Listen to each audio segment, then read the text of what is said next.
3 সপ্তাহ পার এখনো ফেরার তোলাবাজি এবং প্রমোটার মারে অভিযুক্ত তৃণমূল কাউন্সিলর সমরেশ চক্রবর্তী এখনো তাকে গ্রেফতার করতে পারেনি পুলিশ।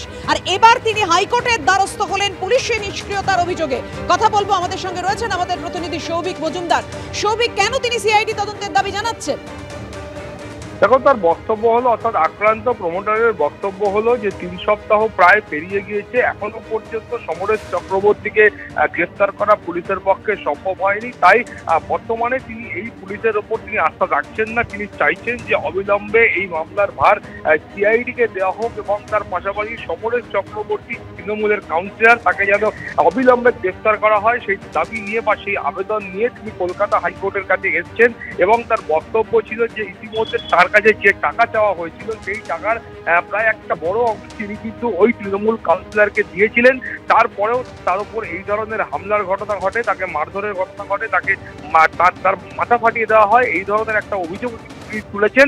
ফলে সব মিলিয়ে পুলিশের বিরুদ্ধে অনাস্থা এবং সিআইডির তদন্তের আবেদন নিয়ে তিনি কলকাতা হাইকোর্টে এসেছেন এবং যেটা মনে করা হচ্ছে চলতি সপ্তাহে এই মামলার বিচার প্রক্রিয়া কলকাতা হাইকোর্টে শুরু হতে পারে।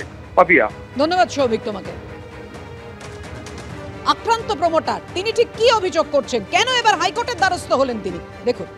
কিন্তু আজও পর্যন্ত, আজকে জানুয়ারির 7 তারিখ, আজও পর্যন্ত মূল অভিযুক্ত যে সমরেশ চক্রবর্তী এখনও পর্যন্ত অধরা, তাকে খুঁজে পাওয়া যাচ্ছে না। তো তাই মহামান্য আদালতের কাছে এসছি, আজকে পিটিশন করলাম, কেস ফাইলটা করলাম। এটা চাইছি যেন মূল অভিযুক্ত ইমিডিয়েটলি ধরা পড়ে আর আমার সুরক্ষা। তার কারণ কি আমি খুব আতঙ্কিত এবং খুবই আতঙ্কিত, যখন তখন আমার শ্যুট হয়ে যেতে পারি। না, সেটা সিবিআই এই মুহূর্তে চাইছি না, এই মুহূর্তে স্টেট গভর্নমেন্টের সিআইডিও অ্যাপ্লাই করেছি।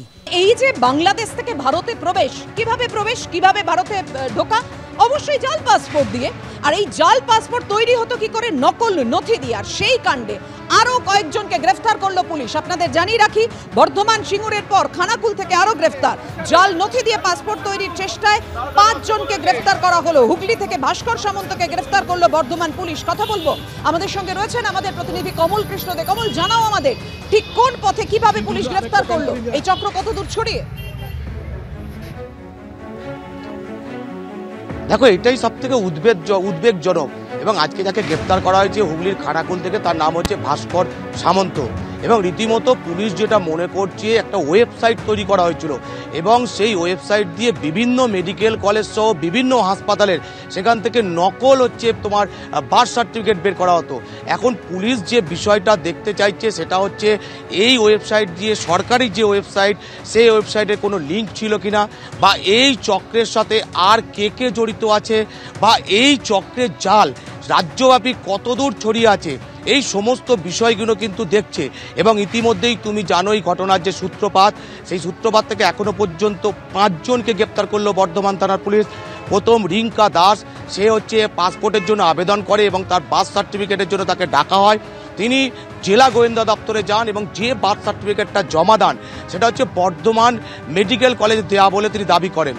যখন জেলা গোয়েন্দা দপ্তর সেটা বর্ধমান মেডিকেল কলেজ হসপিটালে পাঠান, তখন মেডিকেল কলেজ কর্তৃপক্ষ পরিষ্কার বলে দেন যে এটা জাল সার্টিফিকেট। এবং এরপরে কিন্তু জেলা গোয়েন্দা দপ্তর বর্ধমান থানায় অভিযোগ করেন এবং বর্ধমান থানায় অভিযোগ করার পর রিঙ্কা দাসকে প্রথমে গ্রেপ্তার করা হয়।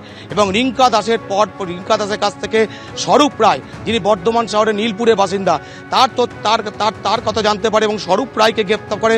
এবং স্বরূপ রায়কে জিজ্ঞাসাবাদ করা পুলিশ দুজনের কথা জানতে পারে। একজনের কথা জানতে পারে প্রথম, গণেশ চক্রবর্তী, যার বাড়ি হচ্ছে হুগলির সিঙ্গুরে। এবং পুলিশ কয়েকদিন আগেই হুগলির সিঙ্গুরে অভিযান চালায় এবং সেখান থেকে গণেশ চক্রবর্তীকে গ্রেপ্তার করে এবং গণেশ চক্রবর্তীর কাছ থেকে অনির্বাণ সামন্তর নাম পায় এবং পুলিশ অনির্বাণ সামন্তকে গ্রেপ্তার করে। এবং এই দুজনকেই আদালতে তোলার পর পুলিশ হেফাজত পায় এবং এদের কাছ থেকেই মূলত এই ভাস্কর সামন্ত তার নাম পেয়েছে।